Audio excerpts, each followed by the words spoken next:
Hello and welcome to another episode of Wild Woman Podcast. And today I have a guest, the Great Lakes in Wisconsin in USA. That's definitely a first. I think I could be wrong, but every time I think of Wisconsin, I think of Little House on the Prairie. She can correct me. I'm showing my age now, but my heart, every time I hear the words Wisconsin. So my lovely guest today, Jill Militzer, is from there. She is zooming in from the Great Lakes in Wisconsin. And I just want to tell you a little bit about Jill before we start talking and how we connected. And I think this will form a little part of our conversation because, as often happens when I come on with the guest, we're like, how did we connect again? Or how did that happen? And we were just saying how the time we're living in is really calling us to live very intuitively in the unknown. Sometimes, oh my God, what is happening? What's happening in the world? What's happening in me? We're going to talk a little bit about that because we were just saying, I think it's really important just to share our experiences for anyone who's listening, and I'm sure um, is going through the same on some level of or other. But Jill was even saying, I probably popped up in her algorithm, but just how we're finding sort of people on the same path and people we're meant to work and talk and connect with and collaborate with. This again, and this has come about because we're both sort of, as I often say it with the guests on the podcast, I'm guided to them or they're guided to me and I just feel it. Yeah, I'm meant to talk to them. I don't know why, but I am. And this is what's happened today. And we've just had a lovely little introductory chat there. But Jill, just to tell you, I mean, I won't read all her bio because it's too long, but she has over 14 years of experience with intuitive development. She's a Reiki master teacher with two lineages, meditation instructor, psychic medium, Akashic Records practitioner, and full mesa carrier with the Andean tradition of the medicine wheel, which I don't know anything about. She also has certifications with shamanic healing, has been given the Mune Key rights and the Nusta Carpe rights, which I don't know anything about either. Um, she's an artist. She works with animal communication, individual, intuitive communication. I think spiritual intuitive, as you said, is really what comes through and what we've been talking about. So we'll sort of get into all of that. And so welcome, Jill. Delighted you're here.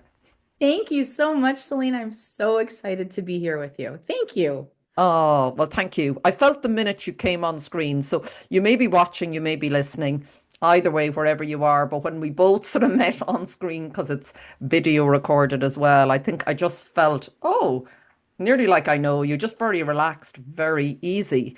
And yeah, so really delighted. So maybe to start, just tell a little bit about your own, maybe a little bit of your own backstory, whatever feels relevant that has led you to the work you're now doing in the Sure. world. Yeah, I would love to. Thank you for that introduction. I appreciate that. And just to be clear, I'm a student like everybody else. I have a lot of quote certifications and I could rattle them off. And I know you did such a beautiful job sharing that. It was the bio I gave you. So I wanted you to share that with the listeners. But to be very clear, we're all students at this time, and I think we are lifelong learners.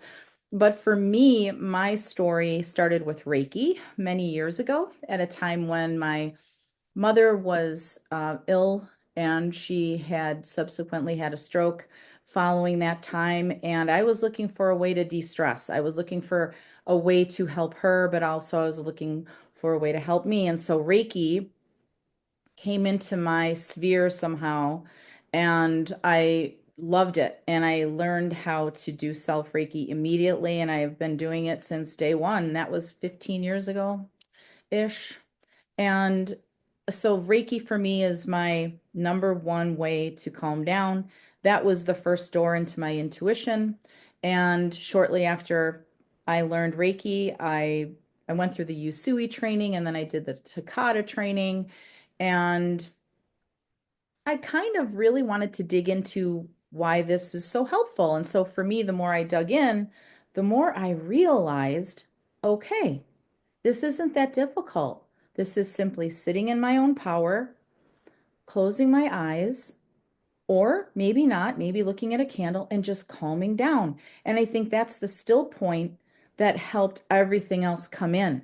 And after Reiki, I learned shamanism and I honed my mediumship and my intuitive skills that way. And I've learned so much from so many teachers. I could rattle them off, but not necessary.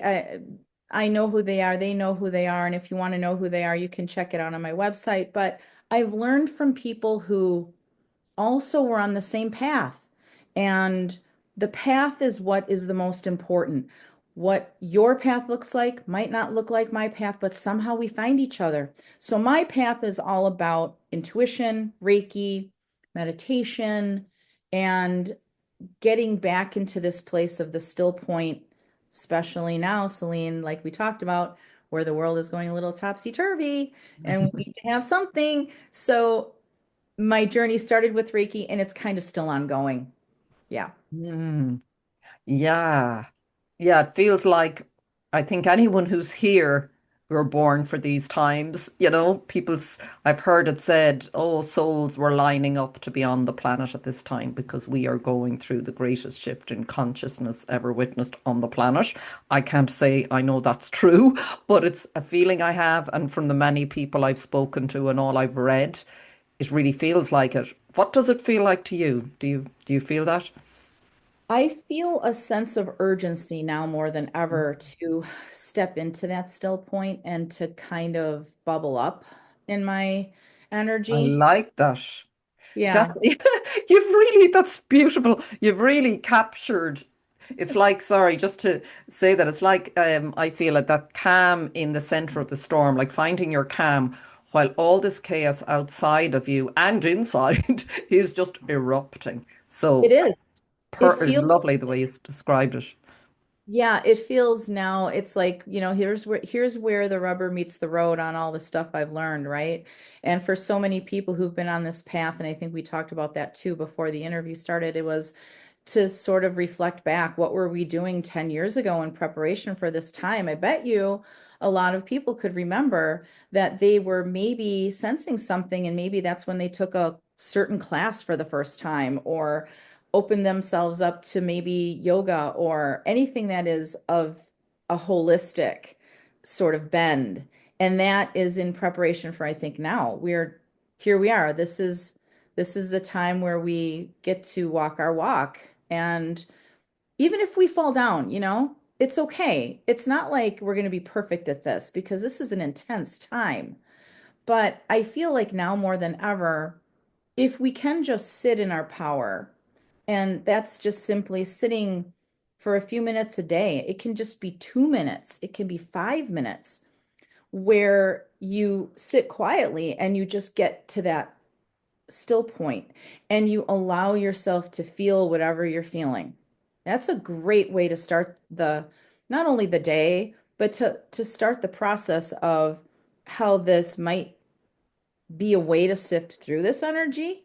I don't know. How do you feel about that, Celine? Do you feel the Oh, same way? yeah. Well, you were obviously sent to remind me as well because it's very interesting. Even last night, a lovely friend now and lady I interviewed sent me some healing because just there's been a few things going on. And afterwards, she sent me lovely message, but also one of the cards that had popped out was meditate.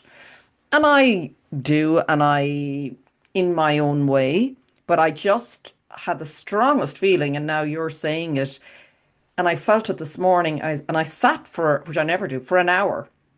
And I felt I just said, please, please help me find my center in all of this because the noise was so loud of things inside of me, of grief that's going on personally. And I think what we both said, I think there's a greater grief for, an old world collapsing. It could be past lives, it could be ancestral, it could be our own family, who knows? But it seems to be moving through anyone who's open. And I did sit and it was like, again, and just sorry that you're saying it here. I love what you say, Jill, sitting in your power. Talk a little bit about that because I love the words you use. For someone who Oh, maybe is going, I can't sit still and my mind is crazy. What do you mean yes. by sit in your power? Yes, yes, of course, I would love to share that. I think for me, and maybe I can't speak for you, but I sense that you might be the same type of person. I feel like when we as seekers go through our times of learning and we take the classes and we sit quietly and then the teacher says, okay, go home and do this and try that. And we come home and we're excited for the first week, but then it sort of falls away and it doesn't feel right. I feel like that's where we're at as a collective. We want to learn as much as we can, but we become overwhelmed when the information feels like it's too much of a Mm. responsibility, something else to add to our plate. Or what if we do it wrong and we don't understand how to meditate and we do it wrong? Well, now that's another thing that didn't work in our life. And I think meditation, just to be clear, is very misconstrued. A lot of people feel like meditation should be sitting in lotus, lighting the white candle, having the beautiful music, being able to get in those positions where you can get in that position where you're some people can't. I have a bad back, so I can't do that position.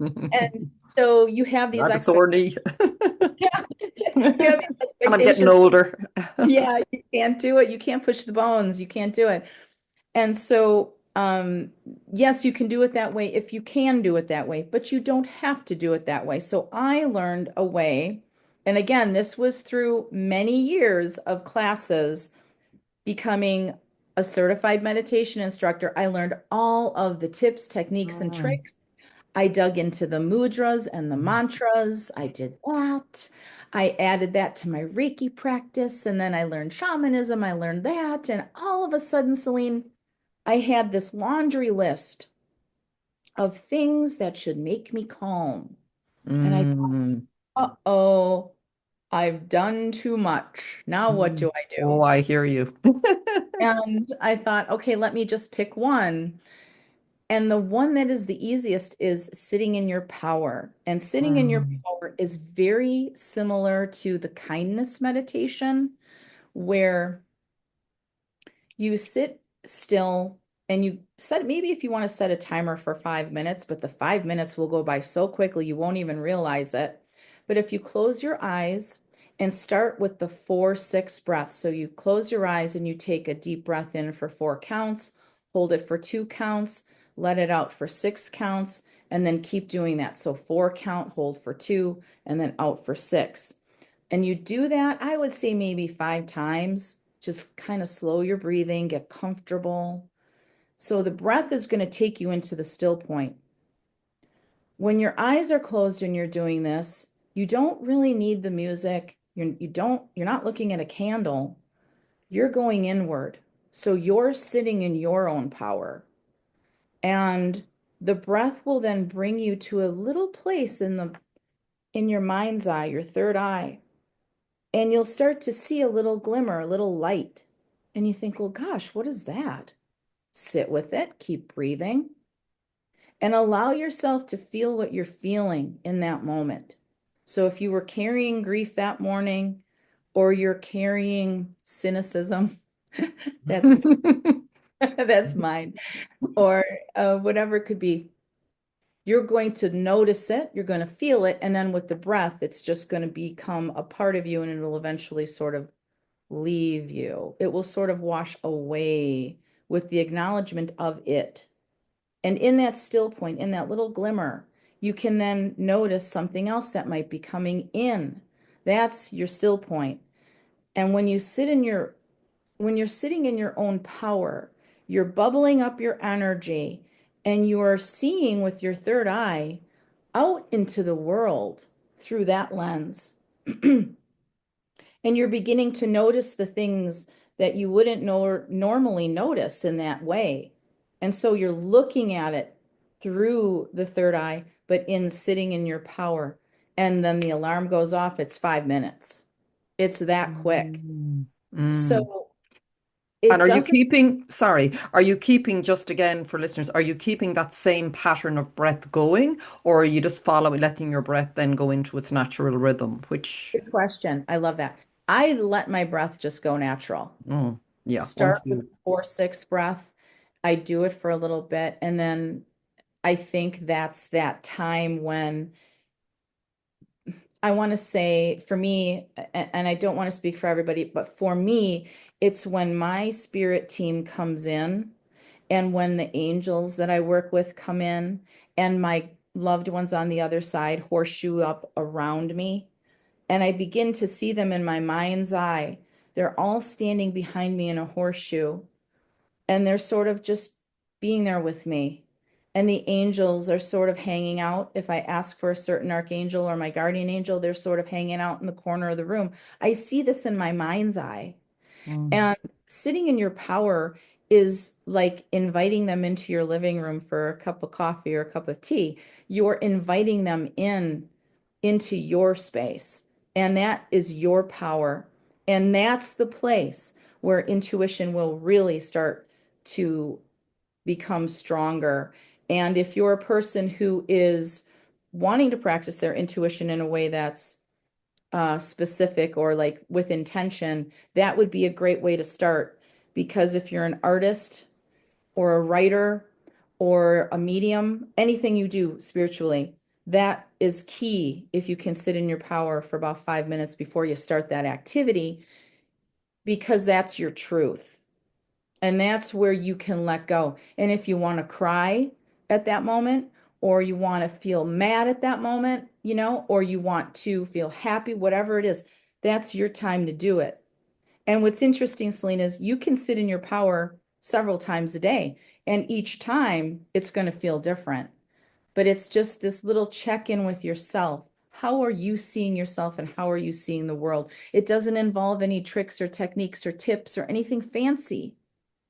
Sure, all of the other things I mentioned, they're fantastic for spiritual development and they've been key for me and for so many. But don't make it complicated, because the minute you do, you lose the levity within the experience. You lose that childlike quality of connection, and that's where we live. We are truly in and of this self, in this place, and who we are. We are truly a spiritual being, and we can touch back into that in a way that is more mindful, but it doesn't take a lot.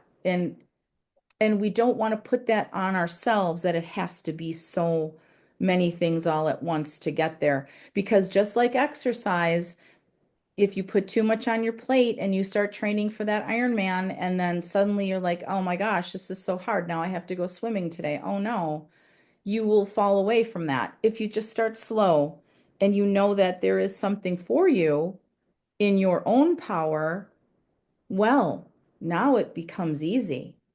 And like exercise, well, maybe today I won't go swimming to train for that big thing I want to do, but maybe I'll just go for a walk. So we have to get to that place of not only what feels good to us, but also what makes sense in a busy world. And especially now with the energy being so chaotic, we have to be able to make our lives as simple as possible. And it's a great way to do it. Wow, phenomenal. And would you believe that's almost what I practiced this morning for the first time in a long time. It's amazing. And then you show up. It's like this always happens even before I come on the podcast. The energy nearly of the person arrives before we start speaking. I mean, you will not believe what you said is literally, apart from doing that breath pattern, which I think I will to bring me in.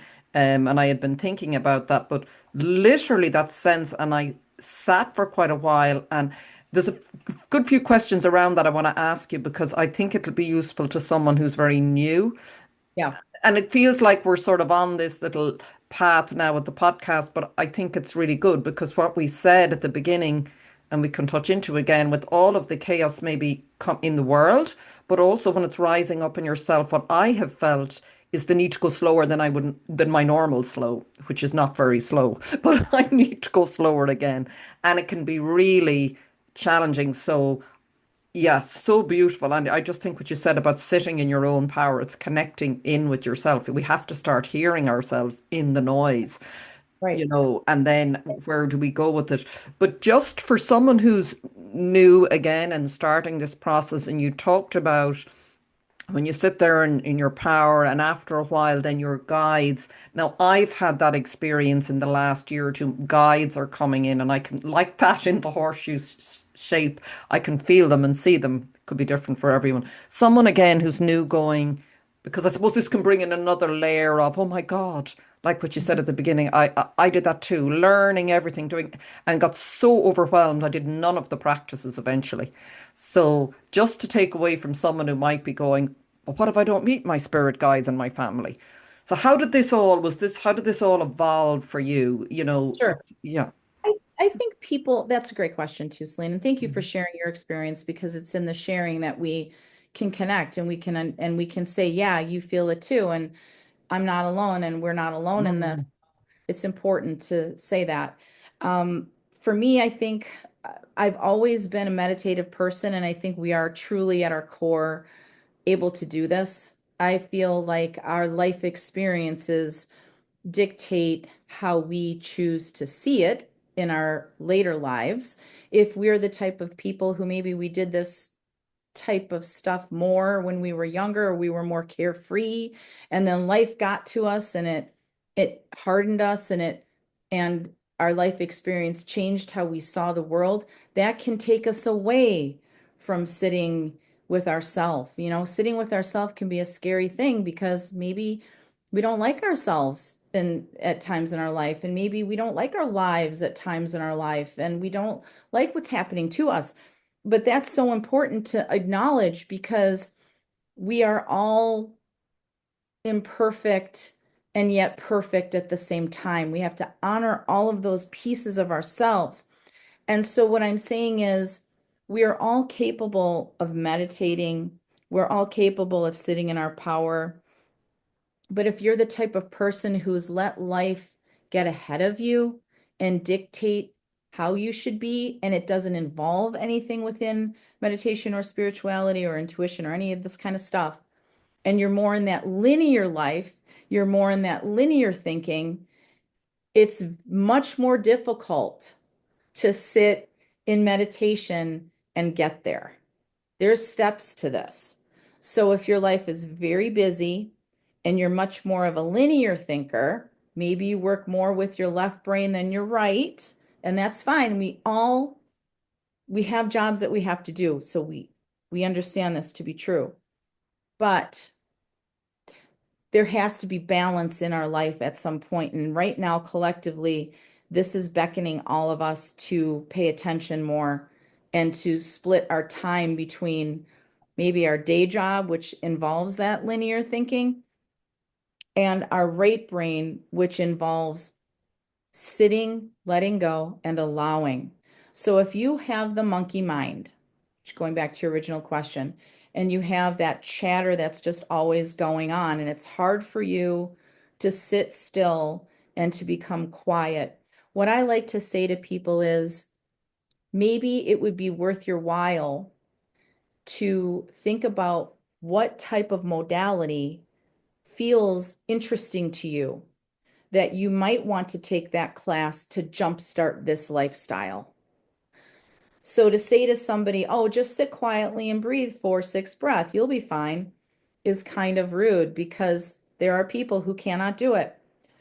So what I say to people is if that's where you're at, think about a modality that might be interesting to you and is getting your attention 3 times. If it's coming back into your life, that 3-time rule, you see it maybe on a billboard or you see it in a commercial or it comes into your feed online, pay attention. It's getting your attention. So I would say this, because I've had to do this, and maybe you have too, Celine. I mm, set the intention within myself, and I say this, I say, my dear spirit guides, my guide team made up of 100% divine light, I need help today. I need guidance today. I don't know really what to do today. Can you please help me and show me what I need to see that will help me to calm down, find my center, and feel better? Thank you, thank you, thank you, and love and light. And I put it out there. And then I sort of see what pops up, who pops into my life, what comes into my algorithm. What do I notice on TV? Because I'll tell you, these are the ways that spirit will get your attention. And that one little thing that you see, maybe it's a ceramics class, maybe it's a yoga class, maybe it's a Reiki class. It could be so many different types of modalities that turn your brain your thinking brain off and Mm. allow you to just be. And I think once we can do an activity or take a class that allows us to do that, we can understand, oh, wait a second. Yeah, sitting in my power, that thing that was suggested to me. Okay, I'm going to try that now. Maybe it will be better. And typically it is. So I think that's the steps Mm. that we have to be honest with ourselves.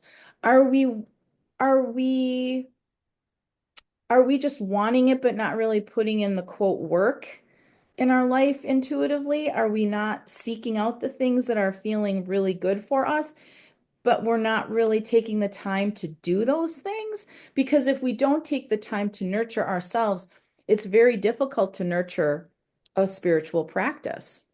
Yeah. Yeah, answer that. It's a long answer, but No, yeah, that really does. And what it brings up, there's a few things I want to talk. I don't know why trauma came up and how that can interfere a little bit, I suppose, with yeah. that process. But I'll just share something small in exactly that point to give an example. So, not to keep going on, I just have astrology in my brain this morning because I was doing a reading, preparing one for someone, and I just seem to have gone into that mode. But just to give the example, we were both saying we're Pisces rising. Now I'm Pisces also, which is sort of a flow, there's sort of that spiritual dimension, sort of sensitive, picking up on everything. And so, in one level, I can feel a lot, but I also have Mars, which is my energy in Aries, which is real, like physicality. Now, I never really knew this about myself. I just thought there's something wrong with me. There's one level where I'm living a world like a Buddhist, sitting like what you described at the beginning. This is what I should be. And there was another aspect of me going crazy and just physically thinking there was something wrong. When I discovered I'd Mars and Aries, it was like, oh, okay, I need to physically move. So I'll just give you the example of following your intuition. So last year, I got a very and what you said exactly, Jill, about, it turning up a few times, I would have been aware and I've been really, I suppose, on a path of following my intuition or doing my best for quite a long time. But still, I've often resisted. So I started to feel I was in a yoga class and I loved it. And I said, no, there's something missing here. I don't know what it is. And I put exactly what you said, that intention. Show me what I need to be doing. And different classes started showing up, and I moved around. I went to Pilates, and I was, then I go and I hear different things. Then I go to my doctor, which I don't do that often, but I got a DEXA scan, and I'd been through cancer a number of years ago. So I've early sort of osteoporosis. And she said to me, my GP, I'm going to a strength training class, and he's really good. He's very holistic, da da da da da. Where do I end up in that strength training class? And as I start, it's quite physical as well. As I started to do some of the exercise, we're being pushed all the, not put, you are being pushed and challenged. I found myself get really angry. And then I found myself crying and I was like, oh my God, what is happening to me? Very small group. He, like a man I've never seen, like really able to hold, that sort of masculine space of being the sort of, I could see him. Really, he knew what was going on. He said, great, because he knew what it was a lot to do with the cancer, I think, and the side and the surgery. And I wasn't strong. And he came up to me afterwards and gave me a hug. And he said, oh, it's amazing to see you moving through this. And sorry, now this is a bit of a long story, but that's just an example of doing that has allowed me sit more. Isn't that the thing now? And you're really You had highlighting to it for me. move. Yeah, you had to move Yeah, to get to sit still. You had to move to be able to sit still. Like exactly. it's crazy how that is a part of it. Mm, Like I'm with you too, Celine. I feel it in my body. I've never been a sedentary person. However, when we think about spiritual practices, we think of it as being very quiet and mm, sitting still. But we can do moving meditations all the time, and we can be in a meditative state, even if we're moving our bodies.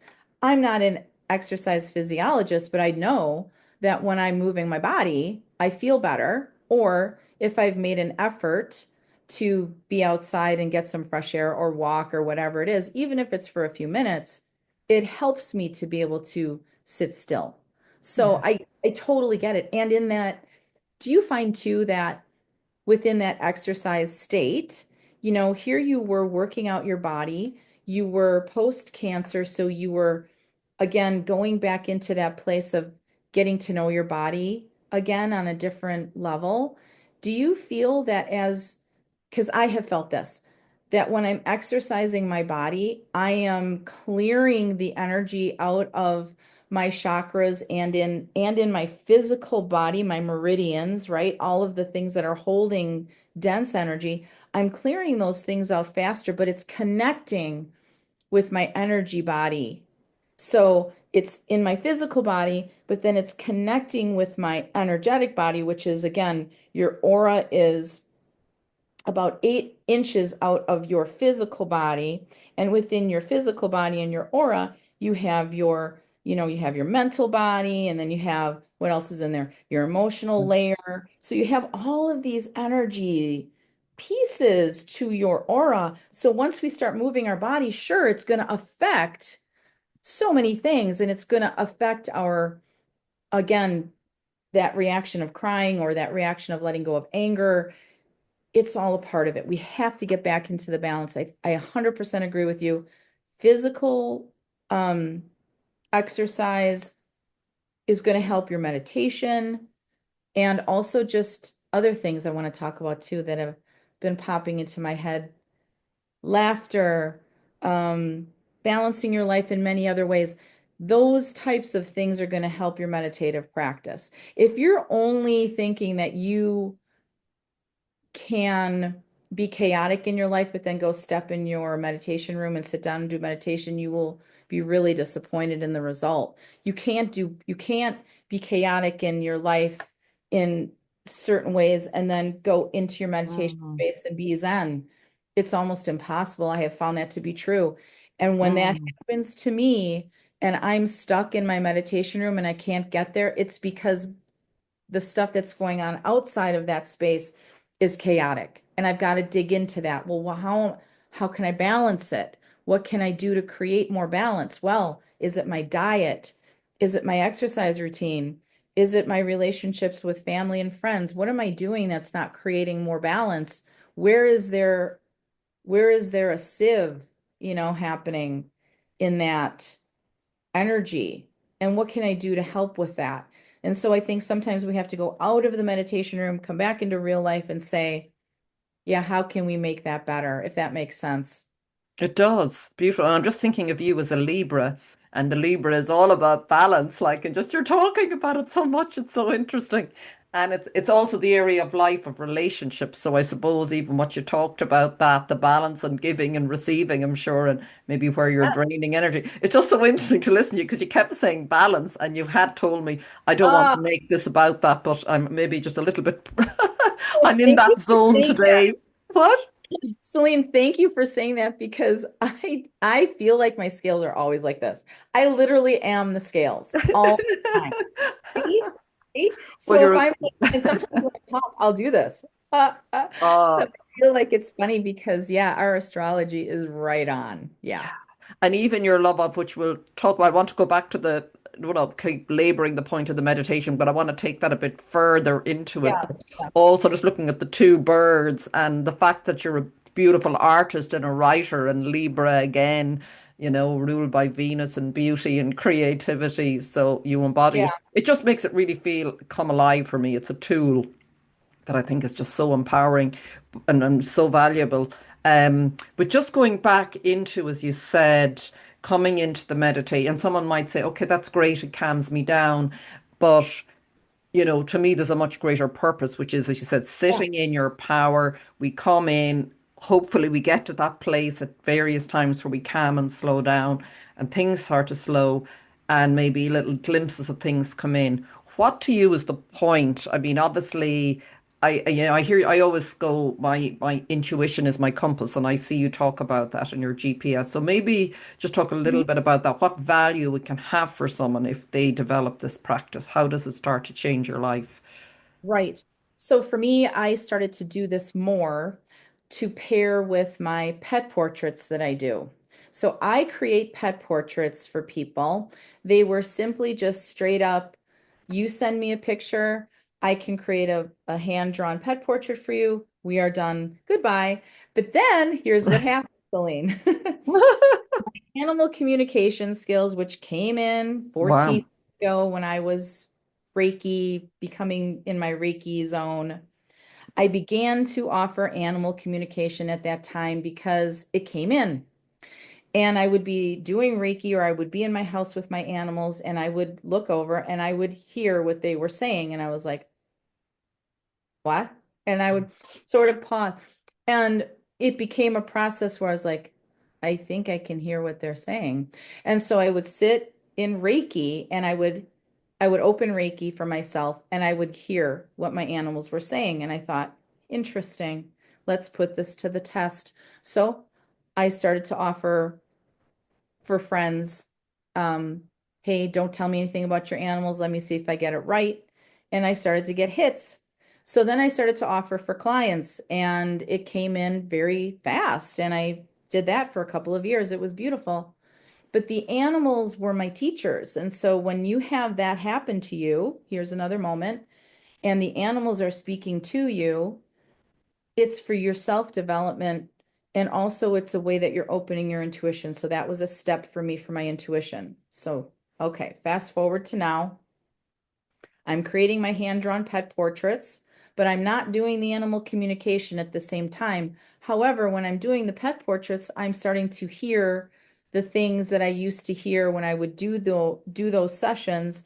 And so I've now begun to pair my hand-drawn pet portraits with animal communication messages because as I'm Ooh. looking at their photos, I'm hearing them talk to me and I'm getting information that goes into the pet portrait that wouldn't be there normally. So maybe instead of doing a straight, traditional portrait, I'm infusing things into it like a butterfly on the nose or like a set of wings or what are they looking at? Oh, they just told me what they're looking at. And that becomes a part of the portrait. So the sitting in the power meditation came about more specifically after I started taking a mentorship class with the spirit artist named Shelley Ewell, who's from the UK, and she's a medium who specializes in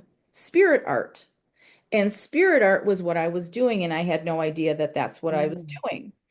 And so when you sit in your power and you get into that space of where you start to see the light in your mind's eye, it's really great for people like me who are doing intuitive or artistic endeavors. Because when you sit in your power, and that's one of the things that Shelley also talked about in her work, it's also talked about in straight mediumship work, is that when you go to the 4-6 breath and you sit in your power and you turn on you get into that little light or the little light turns on for you, you begin to tap into your intuition in a way that you can't in waking time. And so, as an example for me, just to kind of say, well, what can another person do with this?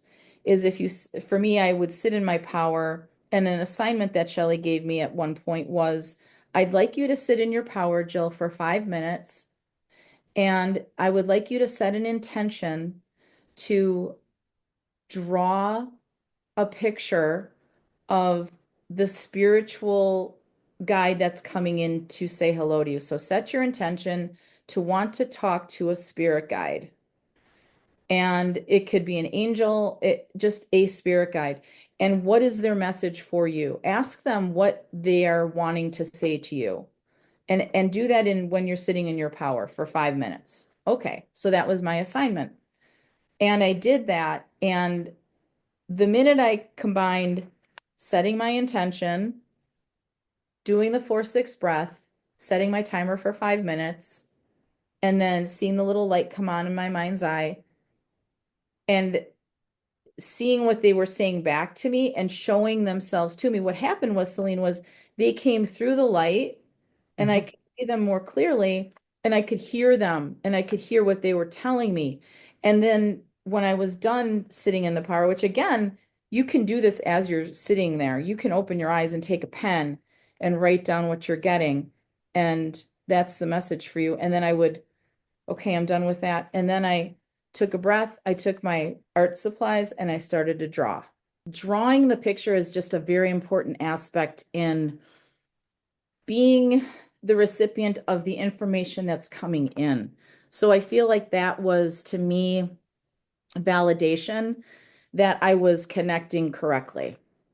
Yeah. Hopefully that sort of sums it up. But like when we sit in our power, we can tap into the intuitive parts of ourselves that becomes that highway of information that can come in. Yeah. And And sorry. Yeah. anyone who's into their spiritual development or their intuitive development will understand that you have to kind of get into that place before you can create or before you can speak from that heart-centered place, if that makes sense. Absolutely. It really does. And a question from that, which I presume, like you said, firstly was validated by, not that it had to be, but you know, when you said you started doing work for clients. So obviously, when you shared, just even to go over to that for a minute, when you shared with them, what sort of responses did you get? Like they were obviously quite open if they came to you. Yeah, they felt, it was funny because I said, "Hey, I know that you didn't request for your dog to have a butterfly on its nose." And that's cliche due to the song, Dog and the Butterfly. But I felt like his energy was so playful that he chases butterflies. And it kind of was validated. Oh, yeah. So it becomes like, Mm, excuse me, mm, it becomes that place within your intuitive development where you're like, oh my gosh, I'm getting stuff. It's so exciting. yeah, Another example was a guy that I had on my podcast named Ray Catania. He had a cat named Pippi, and I did a portrait for him. And as I was looking at her picture, and he didn't tell me a lot of details within this with her, but I saw her with wings. I saw her as more of a keeper or a wisdom keeper or a watcher, his like true companion.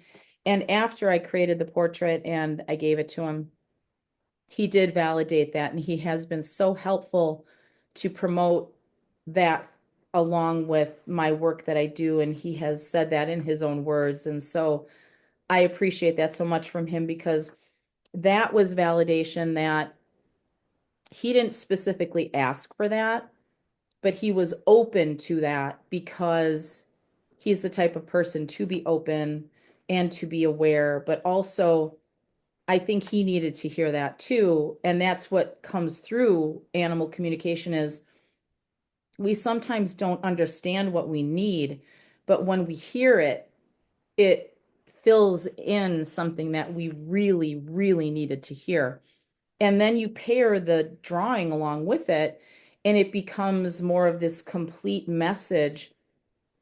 And I'm very, very humbled by that because it's not my intention to flip somebody out and make them feel sad about their pet that's passed. It's my intention to bring through whatever message that the pet needs to say, but also create a drawing that brings their essence through. So intuitive work helps you to get to that really soft spot to be able to see things in a way that can soften the lens and can help you to discern the information quicker from your own thoughts. And that's true intuition, I think. And so going back to sitting in the power, if you're the type of person who is doing anything in life that's creative, writing, artwork, I don't care, gardening, you're a decorator, you're a spiritual worker, you're a light worker, you're an accountant, it doesn't matter. If you go into that little space, you'll make your day life, your working life, whatever it is that you're doing, more intuitively guided. And specifically within spiritual work, like intuitive messages, like I'm describing, you will get the clarity that you need. So um, that's my biggest takeaway from doing the simple sitting in the power moment is to just like connect and say, okay, what is it that I can see better? And how can I make my work feel more in line with what the client needs to hear and what the pet wants to say? Because that's very important. And I think that's where my integrity is just like at a different level from doing all of the spiritual work is there is such value in integrity within this work because it's what speaks to the heart. And I hold that very sacred. I love that word sacred because I think anything of this nature is sacred work. Mhm. And I think the beauty now as well is that we are, part of this, it just came to me at the beginning when you're talking as well, is becoming more embodied. So this sort of spiritual being that we are is becoming more in the body, like we're physically feeling and sensing. So I can feel and sense. It's not a mental construct, that I go, oh, Jill is telling me this and okay, I'll prove it or she'll prove it. It's not. I can feel it. So it's that authenticity, I think, where we started talking about the shift we're in right now, however you want to look at it, is to me, it's that we're shifting into this more heart centered, intuitive, soul led life as Mhm. opposed to where we were for thousands of years in this more mental. It can be the heart leading the Yes. mind. It's not that we don't need a mind. Of course, we need a mind in the world.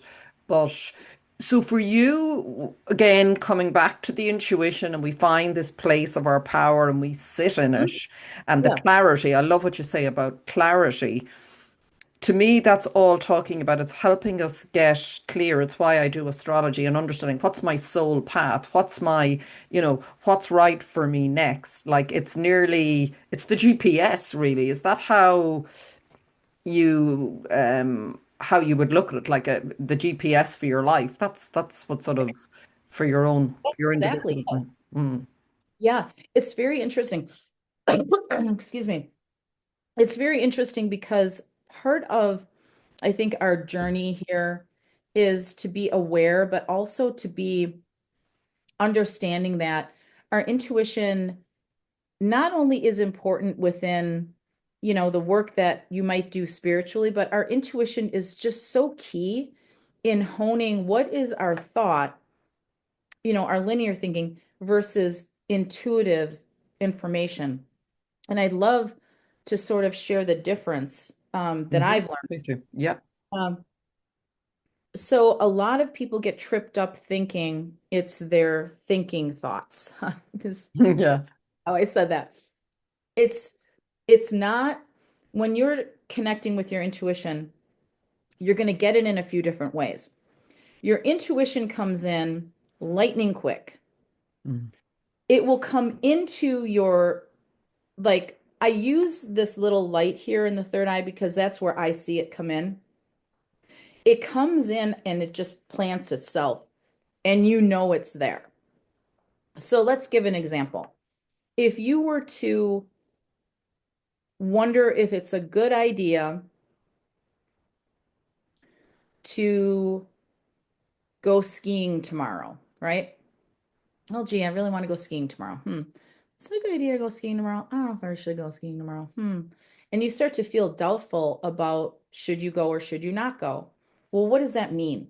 So, whatever activity you might pick. So, you know that that activity entails certain things that you have to get going and you have to get together. You have to get your skis together, you have to get your stuff together. You got to check the weather. Are the roads safe to get there? We have a lot of snow right now, so snow is on my mind. But also, are you going to have fun once you get there? Are those things in place? And so you're kind of wondering, well, is this even a good idea? Well, maybe that's a question that you should ask for your spirit team. So if you go and you sit in your power and you go into that space and your question is, I don't know, I really want to go skiing this weekend. I just don't know if it's a good idea. I feel like it's really not a great idea. And I don't know why it's not a great idea. Why am I feeling this way? and you set the intention for understanding that you need more clarity and more information brought into you from your spirit guides to understand how you need to decide on this weekend. What will typically happen, however it goes down in the information, is the information that you then get in that's more intuitive from your higher self is going to come in very quickly, and it's going to be it's more of a statement. It's not like a question. It's not like a um a diatribe. It's more like you will, for me anyway, I will see something and then I will feel it, but then I'll hear something like, not a great idea. That's what I'll get. Like my intuition will come in like that, like, not a great idea, period. I'm like, not a great idea. Okay. Why isn't this a great idea? I need more information. And I'll either see something like weather coming in, like a snowstorm or like a snowy road or something. Like it'll come in and I'll be like, okay, it's not probably great weather to drive in. Okay, that's going to hamper my weekend. Yeah, that's not a great thing. So even before you set the intention to connect with your intuition, you kind of already get an inkling that something doesn't feel right about that weekend. So your intuition is already coming in. Now you just need more clarity. And now you get to the specifics of why it's not a good idea. So once you get really into this practice of honing your intuition, you'll be able to discern between how you receive information. So I receive information personally, auditorily. I'll hear it, I'll literally hear it. I'll see an image very briefly, like a movie. It's very brief. And then I just know. And along with the feeling of knowing, I'll feel it like in my gut, like it'll drop like a bowling ball, like boom, it's in my stomach. Oh, okay. Also, Celine, for people who are honing this even more, you might even notice things like how the information comes into your body. For me, it comes up over my left shoulder and it plants itself sort of behind my left eye. For some people, they hear it in their right ear and it comes in as a buzzing in their ear. And then they're like, oh, spirit is trying to talk to me. So you get to play with how you receive the information and what it means for you. And that's developing your style. It's going to be different for everybody, but our intuition is clear. It's just that when we start to talk ourselves out of it and we start to weave a tale why we shouldn't listen to our intuition, that's when we trip ourselves up and we think that intuition doesn't work at all. And yeah, and we're so programmed really by the outer world not to Mm-hmm. honor it and listen to us because, as you said, it brings us back into our power. And this, to me, is the shift we're going through. The shift in consciousness is each of us coming back into our sovereign power as a soul, a divine soul on the planet with Right. whatever. And and this example of skiing and this example of going away for the weekend is such a real life Mm, um in comparison. It's such a, I don't want to say minor thing, but it's a big thing because it's our daily life. But when we think about the bigger things, the existential things that we're experiencing as a collective, oh my gosh, Celine, you're talking about magnifying the ability to sense what is coming in. If we can get into our intuitive mm, process, imagine what we can sense, and then we're not so afraid of this energy. Because right now, it's coming at us whether we want it or not. We're not asking, oh, should we go skiing for the weekend? We're asking, oh my God, how can I survive another day in this chaos? yeah, yeah, yeah, Like, exactly. Yeah, how are we able to cope with all of the stuff? So if we can get back to the still point, get back into that place of sitting with ourselves and sort of getting that light to turn on, we can understand how for us it's important to center and what we can do for us personally, each individually, because your story is going to be different from mine. And anyone listening, their story is going to be different from each other. So it's like when you're pregnant and you ask somebody, hey, did this happen to you when you were pregnant? They're like, oh my God. And they tell you the worst story ever. And you're like, oh my God. And they scare the crap out of you. But then it's not your story. And so we have to be really careful that if we're seeking guidance with people and we're stepping out of our personal power and we're asking somebody else, well, what do you think I should do? Did this happen to you? Oh my gosh.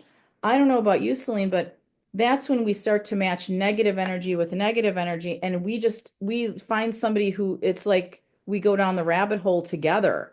Yeah, yeah, yeah. And And we that's go further and further away from who mm-hmm. we truly are. Like this, and it's just like what you described in all, I think all of this noise and chaos and everything that's going on is actually squeezing us so much that we almost nearly have to. It's like it's squeezing us that all of like I talked about earlier, grief or whatever trauma needs to come out of the body so we can be, this is what I'm experiencing. So I'm becoming clearer and all the things that you said are coming on this. I'll just share this because this has been the experience for Yes. me. The more I've been following this path of my intuition, really since cancer 10 years ago, because every other way didn't work. And it was scary and it still is. And as you said, with the practice, the other thing I'd add to what you said about, how the intuition coming in, I would say is it's if you're hearing a very critical voice, that isn't your intuition. Oh, It's you said it's very, I noticed that this morning. Now, if I ask something, it's like boom, it's just in me. I'm like, oh, am I sure? Because it was so instant. The minute the mind gets involved, once it goes beyond the instant, because then you're into, did I really hear it? Like, did I hear that? Did I not? So I think another clue is just to know it's always a supportive voice that wants the best for you. It's gentle, it's nudging, it's not, no, why, what, don't do that. Or, there's a very different feel. And I think, as you said, the more we practice, it is a sort of path of mastery, is the word I feel now is coming into my life. I need to sit and do this and not, that's how I felt this morning. You know, you need to sit in this if you're feeling all of this around you and the noise and really feeling uncomfortable, I think it's moving. I think it's a necessary part of our evolution. I don't know that well, that's how, I don't know how you feel about it in terms of, yes. where we're going. How do you, like, sorry, just one other thing to add to that, like how we mesh and nearly every guest, there's almost this telepathic, that's where we're headed. That to me is, if you want to talk about New Earth or the next Mhm. iteration of humanity, is this, It we're is. isn't it? It's we're It is. this is what we're capable of. This is who It we is. truly are. The rest is noise. It really is. And I think it's interesting too because we met, I saw you in a feed, I looked at Mm, your stuff, I resonated with it, and then you responded to me when I contacted you. You contacted me back. There was now a mm, connection starting. mm, And what's interesting about that is I think we know when we look at a picture of somebody or we can sense their energy. And I do this with pets with their photos. You can look at a picture of somebody or an inanimate object, like even a house. If you're purchasing a house, I'm all about the energy of homes as well. mm, I'm really more of an energy person than anything, even more than I want to say intuition is energy, but energy is energy. If you feel somebody's willingness to be genuine with you, it comes through in a different way than if you're meeting somebody that you're just doing a simple exchange with, like going to the bank, mm, and A going transaction. transactional thing. Exactly. So I think that energy with people is quicker, like you said, and it can be more of a telepathic um, understanding because sometimes when we speak to people and our energies are matching, if we say something, it could be two words, the person's like, yes. And you're like, yay. And you have energy matches. And we are going to find the people right now where our energy matches the best so that we can continue to up level our energy in a way that will help us to cope with the chaos that's beneath us. The more we can fill our boat with people who are like-minded and elevate each other, that's the boat I want to be in through this time frame. I'm not saying everyone else fend for themselves. I'm saying please come in the boat too. Like there's a big enough boat for all of us. And I think if you're still a work in process, that's cool. Let's just know that there's an opportunity though where it's up to you. Also, it's a cognitive decision you get to make aside from energy, whether you want to try to up level your frequency. And the only way that we can do that is to kind of embrace our vulnerabilities and know that with that we can continue to um not I don't want to say be better. I want to say do better. We can do better in our life if we acknowledge that, yeah, we're struggling, but also there's a goal here. It's a process, and it's okay to take it one baby step at a time.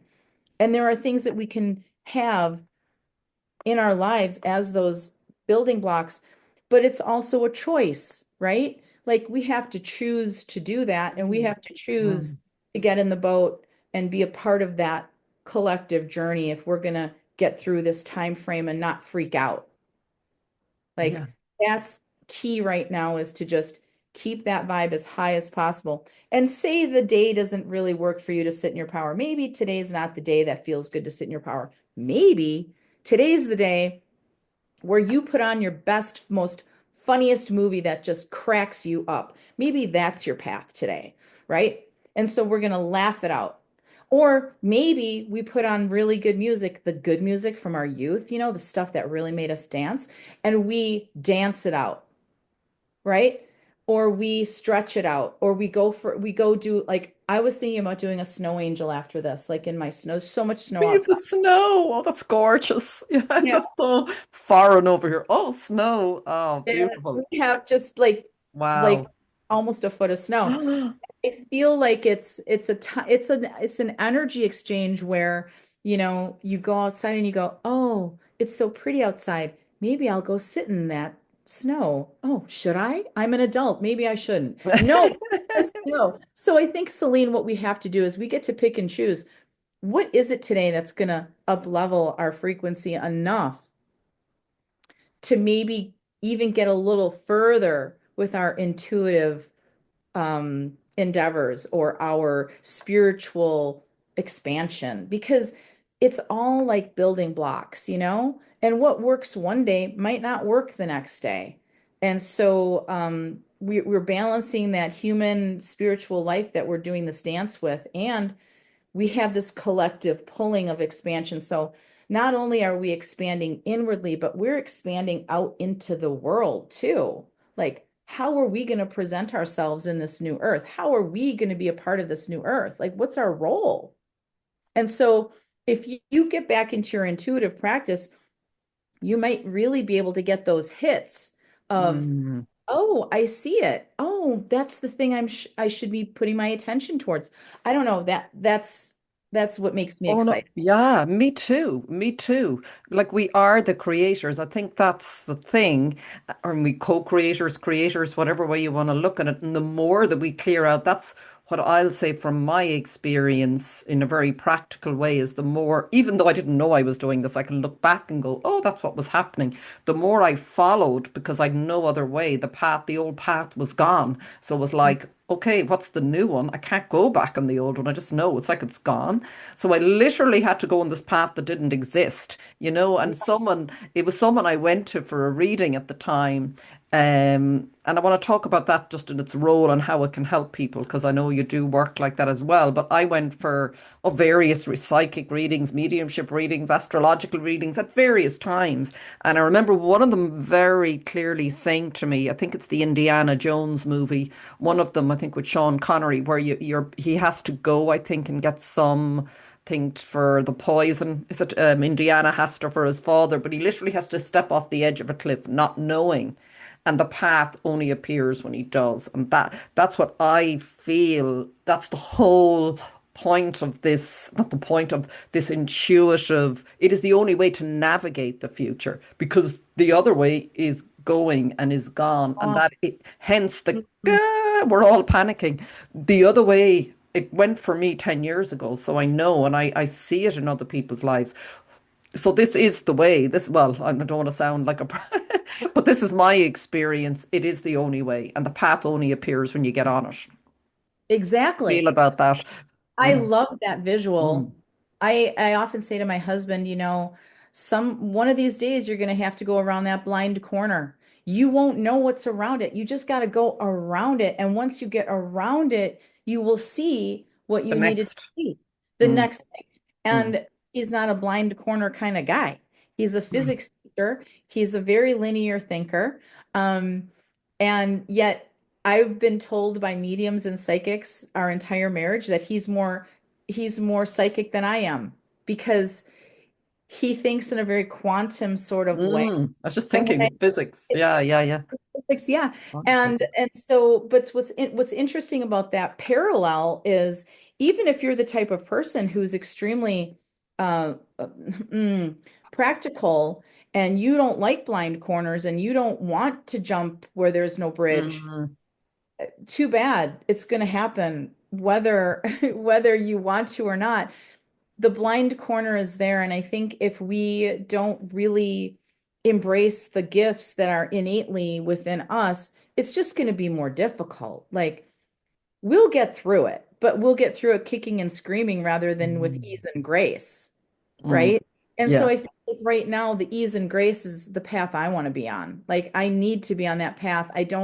I've been down the road, the gravelly path of kicking and screaming, and it is not fun. It is not a good Yeah, oh, place. I've been there all my life. Yeah. Yeah. Very slow learner. Yeah. And Bit of, I don't know what that is if I want to punish myself just for the sake of saying life needs to be difficult. well, Like, could I just put it to you, Liz, Jill, sorry, I don't know where Liz came into my head, yeah, that for each of us, and again, it goes back to the astrological chart, we all have a sort of a core wound that we came in with. But when you yeah. start to understand your core wound and heal from it, that then becomes your gift to help others. So we can say, oh my God, what's wrong with me? It's not, if you understand that, just even whatever you think about past lives or anything, even just growing up in this world and in your family and in the culture, we're all going to experience, like particularly being Piscean, I will say that sense of being connected to everything. And I wanted to ask you about that for you, because I always think our childhood is interesting, and it's good if you're listening, when you're just to think back or feel back, go back to that, because I know I felt everything early on. I get glimpses of it now, but I shut down because I felt too much and I sensed too much. And that was my Piscean gift. But I shut it down because I felt like, oh, I'm weird. What's wrong with me? I understand that now. And then it started to reopen after cancer. And that thing that you often think makes you the most outsider, weird person, ultimately it's what you're probably here to teach or show others or lead the way, because you've had to go through that pain. So I Mm-hmm. guess you, I love how that, you yeah. describe that and you use that example as again this cancer going through it like and being the thing that you got through, but now it's part of your armor. It's a part of you now. It will always be a part of you now. And then how do you then go forward and see things in a way? You're still the same person, but you're different.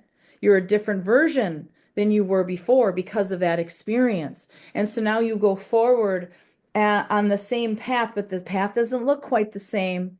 And so I feel like that's another experience people have. Whatever happens to them, um, physically, a health situation, a grief situation brought on upon by someone passing. That's been my experience. For me, in the last 2 years, I have lost, maybe a little, maybe about 2.5 years. I have lost almost everyone dear to me, but two people. I have Mm. lost pets. I have lost a house that was in my family for 75 years. I have a lot of quote, if you want to say in capital letters, loss. Okay. Mm. And that has such a deep wound because in society, we're told, oh, that house, that's just brick and mortar. Don't let that upset you. Oh, okay. Oh, well, people die. That's their time. Oh, well, life goes on and they dismiss you. They dismiss you and your loss sits with you like a bowling ball, but not in a good way like the intuitive bowling ball. It sits with you like you don't know where to put it, you don't know where to go with it. And so I feel like for people who have experienced loss, doesn't matter what it is, like I just mentioned, a house, a person, a pet, um, it doesn't matter. That loss is a wound that lives in you. And the way that I get through my wounds with that Mm. is I try to honor them by talking about them in a way that puts them in an elevated energetic bubble rather than in that lower place of sorrow and despair and anger. I try to take it out of that place and put it on a higher shelf and give it a little bit of light. Open a window behind it, let the light shine in on it, maybe put a little bow on it, and honor that thing that I've lost. Because I feel like if we don't honor that thing that's truly our wound, it will just fester and grow and get bigger and bigger. But if we try to figure out how to live with it, this loss happened. How do we live with it? That's, I think, a big piece of coping, but Mm. also a big way to get back into that intuitive space of being offered the guidance from our teams of loved ones that are on the other side. So here we are Mm. talking about, I've lost my loved ones, but they're not gone. So if I put them on the shelf and I dig into my intuition, I dig into my mediumship and I dig into my psychic development, Mm. that is my little way to honor and also my understanding that I can still connect with them just in a different way. So, how do I do that with my house? Okay, I'm going to do the same thing with my house. I'm going to take pictures of my house and I'm going to go through those pictures and I'm going to think about how it felt to be in each room and everything I celebrated in each room. And I'm going to hold that picture to my heart and I'm going to feel it. And I'm going to let that feeling wash over me. And guess what? I get to keep that feeling forever. Just because it's gone in physical form, the feeling is with me, Celine. So it's that acknowledgement, you know? It's not dismissive. It's more like, okay, how do I get to acknowledge this? What can I do with my pain? How can I transmute this pain today? Mm. Mm. And sometimes we have to get creative with it, right? Yeah. And I think that's where we're at is if we can see ourselves through that lens of we we just go on, our spirit goes on, and our spirit helpers come in, right? And we create this dialogue and this energy bubble. Here we go with the energy bubble. We're able to connect in ways that we just didn't know we could. But also it's this vulnerability place that we have to go into because we don't like to be vulnerable. That's a weak place, right? We don't want to be vulnerable. Oh, baloney. We want to be vulnerable and we want to get there and we want to let it all out, baby. Because you know what? We deserve that. It's a gift we give to ourselves. We get to cry some days. We get to feel upset some days, but then we get to come out of it and say, today I try again. Today I'm going to try something new. And that's where we need to be collectively right now, especially with this energy, you know? Yeah. Beautiful. And you come out of it more alive, don't you? I mean, you're touching on so many things that I think listeners will be feeling, which is fabulous, and just how supportive, but you're touching in as well on so many things I've felt I'll just bring it back to you talked about, and that sounds like a lot of grief and that Yeah. you've had to go through. I'm sorry, yeah, it just feels difficult. It must have been so difficult for you. I really. Oh, so painful. And when we go through, I have a sort of a grieving process for a friend and other things. And in the past, I would have ran in every direction that I could, like what you said, get on with it, go on. And it just rears its heads and it brings you to a halt. And this, what you talk about sitting in your power, it's again what I did this morning. I said, okay, I feel this grief. I, I am going to sit, transmute, live, feel all of this because I didn't feel my life for so many years. And my God, I'm going to feel every moment of it from now on. And that's being alive. And what just to say again, I mean, it takes time and there'll be days you can't. You probably might feel you want to stay in bed, as you said, and you just honor everything. But one thing I just like to share and is that the times that I've done, even in the last few days, and I've sat and it's how quickly you can move if you're present with it. Yes. You run from it. I ran for years and thought, I'm never going to get away from this pain. But you don't get away from it. You go through it. And it sounds so, but you can literally sit. I heard someone say to me, someone did say to me, and I've experienced it, that a particular wave of emotion, so it's all waves coming. The peak, to get to the peak is something like, I think, 80 seconds. So, yes, you may get loads of waves in quick succession. It could be like, my God, I don't know what at the beginning. But literally, we hit, you can feel it yourself, when you're even a child, hit this peak and up and down, and you move through it at the end, doesn't it? I don't It know. just, Yeah, we should be it, taught this. it, you know what, Celine, and to talk, even talking in this way helps to move it. Yeah, Like yeah. it's a practice when we verbally connect with Mm, the idea of the thing that's bothering us, we mm. acknowledging it. And once we acknowledge it, we're moving the energy of it.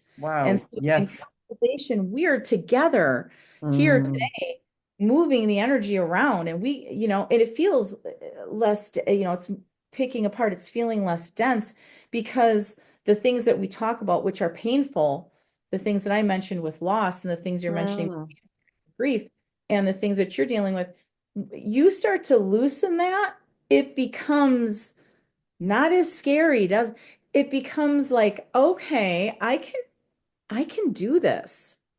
But if we sit with it and we let it fester and we don't let it out and we just bottle it up, we have to, I think, who was it, the saying, we have to let our cork float once in a while. We have to mm. put it off the, I like that. Yeah.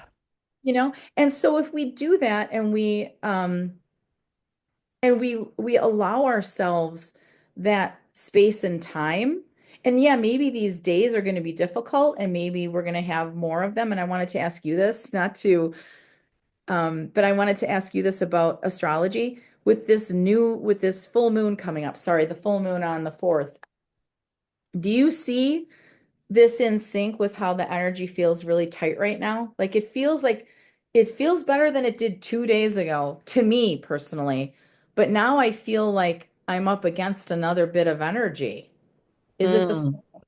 do you I think? imagine so. I haven't looked at this particular. I do follow the moons and everything, and I know it's in Gemini and it's a really big one. But yeah, I mean, and it'll hit us all differently because it'll be in a different part of your chart. So it'll be a Right. different maybe area of your life.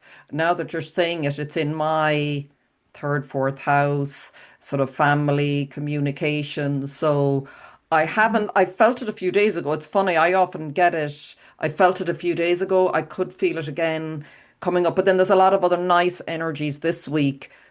And I think there's a lot going on in December anyways. But yeah, I mean the full moons are always the release and then the sort of new moon. And I suppose what it does for me, and I don't want to keep harping on about astrology, it could be anything. Like, there's so many different ways. These are all ancient ways. It's an ancient science. Like astrology is it's thousands of years old. And for anyone, if you really get into the study of it and looking at it, I mean, you see it's mathematical. This isn't just reading your horoscope at the back of that's fun and that's great. But like these are all tools. These are really empowering tools. So it doesn't have to be astrology. It can be whatever you find that really supports you. Can you talk a little bit about as well? And I know you work, do you work as well as a psychic medium for people, as well as doing the pet communication? So do people come to, I mean, I know you probably bring in all your abilities and gifts. This is what happens when you start to really Right, sit in your right. power. This is what can open up. But Right. yeah. I don't do as many straight intuitive, I call them intuitive readings, but it brings in the psychic mediumship. When being brought back, I used to. I'm Okay. now concentrating more on the pets because what I'm finding is there's always someone on the other end of the leash, so to speak. So Yeah, you're not just working with the pets. I know. what's interesting is even though I said to myself, I'm just going to concentrate on the pets, what was happening was I was doing animal communication readings straight up and not doing the portraits. And then I started to combine the art. Hey, why Wow. make it why not do more, right, Celine? Pile it on. Mm. Like as I was doing that, what was funny was I was going in to do my animal communication techniques that I've done for years. And sure enough, I would look in my mind's eye.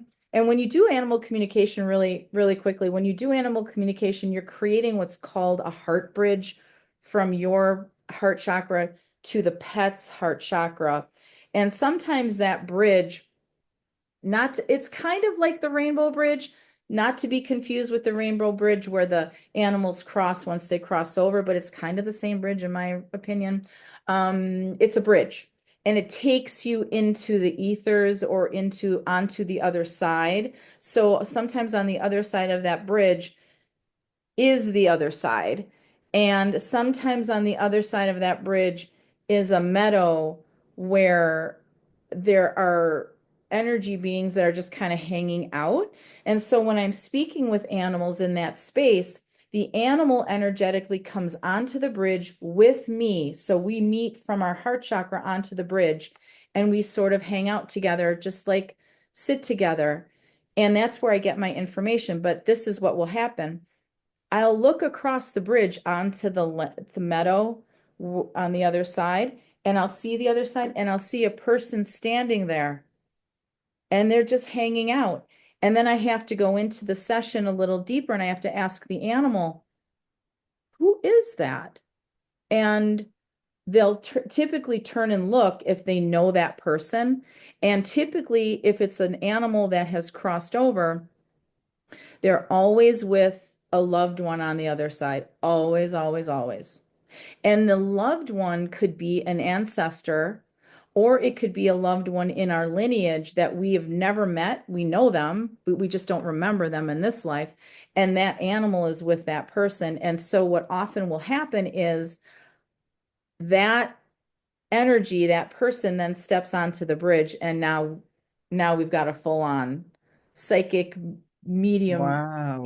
and animal. And so here you have the animal, here you have the person that, Beautiful. so again, once you turn the light on, right? You can't, Never, yeah, you don't know what you're going to see, I you suppose, never in know. the room. The And party is on. the party's on. And do you find that animals, would you say animals choose their owners?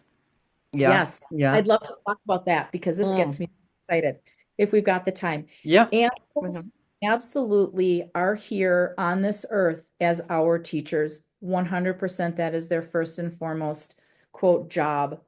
They're here for us. That's how selfless they are. It brings me to tears because every single animal that comes into our life is a teacher on some level. And if you look at the animals that have come into your life at the time that they did, look at where you were in your life and then sit with that for a second, and you'll really understand why that animal came in. Because they come in at certain times to not only help us with what we're going through, but to teach us lessons about ourselves. And when we've learned those lessons, they leave. And it could be at a time when we're having a really good time and our relationship with our animal seems to be at its best. And then suddenly they leave and they get sick or things happen and they have to leave. They just have to leave. But they choose when they leave. So they choose when they come in and they choose when they leave.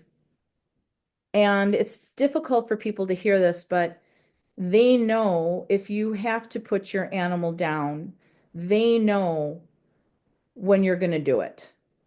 They know when you're going to do it. And they're even supporting you in that endeavor, the hardest thing you ever have to do in your life, right? Mm. And they're supporting you in that up until the end because they acknowledge that they already know they're going to leave. They already know the means by which they're going to leave and that this is the means by which they have to go. And they know how difficult it is for you and they're going to support you. And you're going to know this because anyone who's had to do that understands this place within you and your animal and they support you up until the end when really you're supposed to be supporting them. It usually doesn't happen that way. You feel their love and their acknowledgement through that process.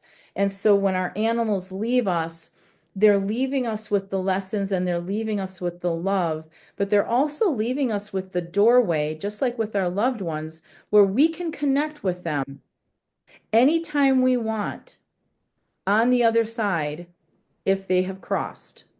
So another great reason to hone your intuition is so that you get to open that door. And I've taught animal communication classes. I can teach people how to do this. I can tell you that everyone can do this. It's really just a matter of softening yourself to the point of opening your heart chakra enough, just a little bit, because your animal's heart is already wide open and they're going to come in to you and probably meet you more than halfway to instigate that conversation.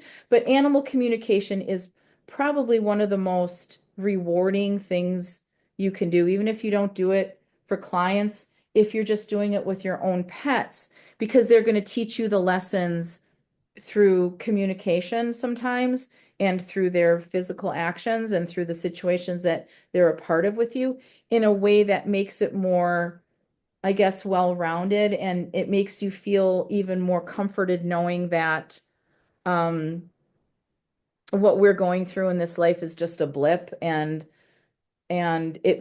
things make more sense when you lean into your pet's wisdom.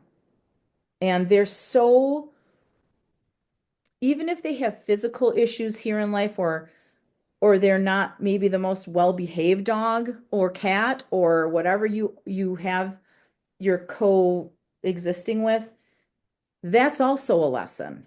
So pay attention to Mm. those too and pay attention to what they're trying to share with you through those things. So I'm not a really big fan of traditional pet training in that sense. Mm.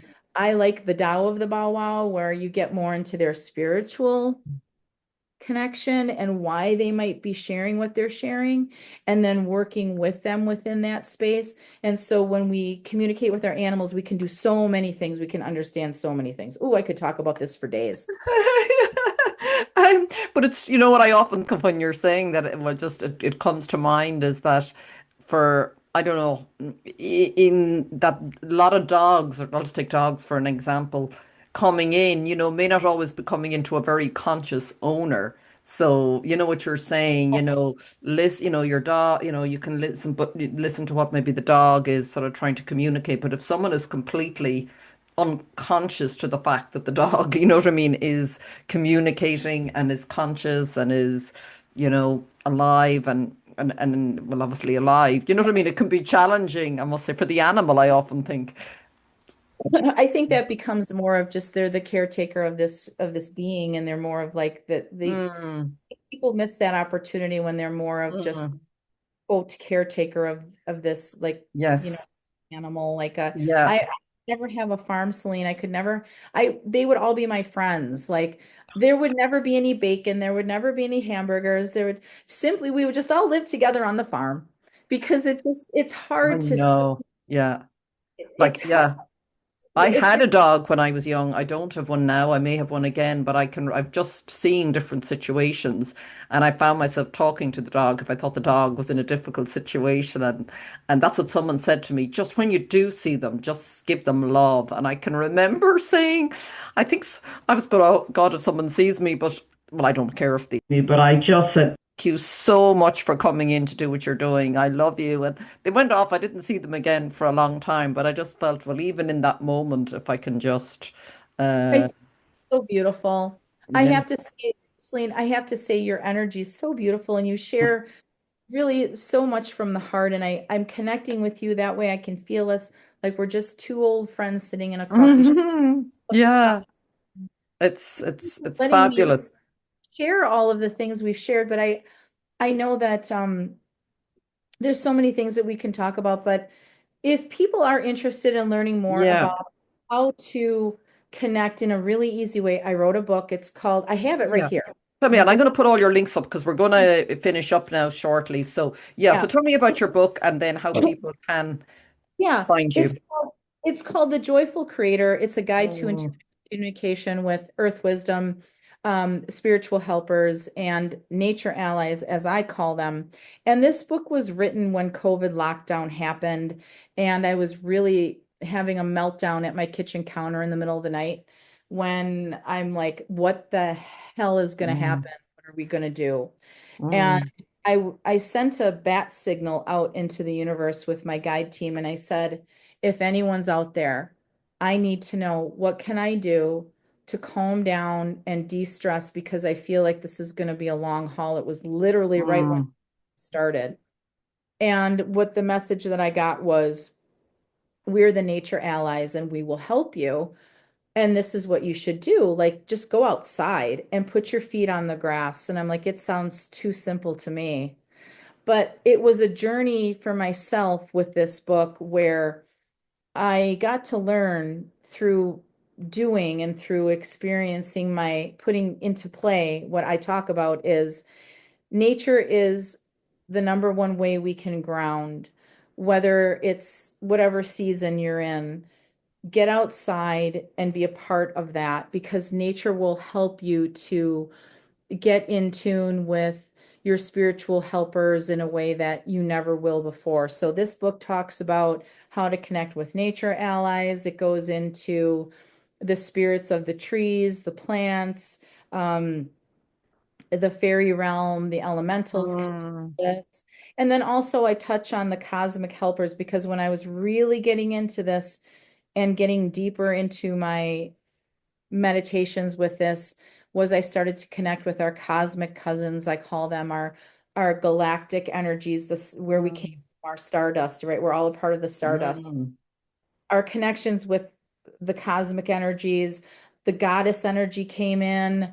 Oh my gosh. mm, When you open yourself up, Celine, you open yourself up in a way that nurtures you in not only ways that you never thought would happen, but in ways that take you down other paths to be able to help you see life and see your challenges in a way that you wouldn't normally. So this is a very, I would say it's a playful way to get in touch with your playful side, your joyful side. Being a joyful creator is doing your part, doing your part when you can wherever you can. Random acts of kindness are a big part of this.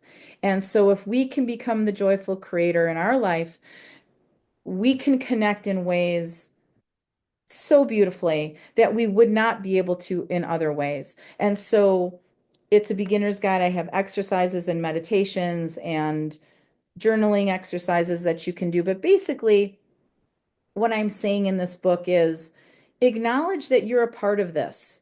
We are all a part of this. And I'll tell you, with this whole earth change energy that's happening and everything that's going on, we have to be prepared to be the stewards of the earth now more than ever. So let's get on with it. Let's do it. We can do this. Let's go. Let's go. Fantastic. Thank you, Jill. I'm going to put all of Jill's contact details and your, yeah, for the book and your website and your readings. I mean, just phenomenal. I could talk to you all day. I'm like, oh, You. my mind's got off to another question. I'm going, oh my God, we'll be here for hours. And I know. I could happily, but I suppose for the listeners, we'll make it we'll be doing it again, I'm sure. So, for this particular episode, thank you so much, all the way from Galway on the west coast of Ireland to Wisconsin. And Yes. isn't it amazing, for like I just get blown away that the people I've been meeting in the last 2 years is just there.